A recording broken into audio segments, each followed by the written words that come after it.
Doğan yolda meydana gelen yangından dolayı çok geçmiş olsun bütün hemşehrilerimize.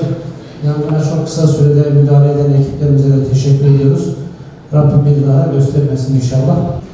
Nikah ücretlerinde indirim yapılması hakkındadır. Konuyla ilgili Plan Bütçe Komisyonu'nun raporu var. Buyurun.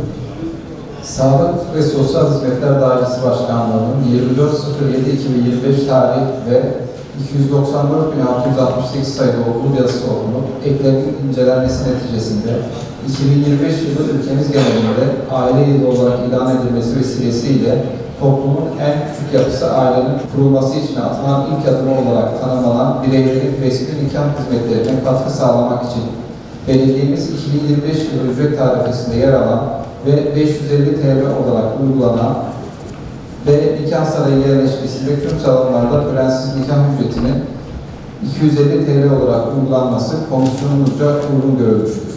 Evet arkadaşlar, raporu dinlediniz. Kabul edenler, etmeyenler oy birliğiyle kabul edilmiştir. Hayırlı olsun.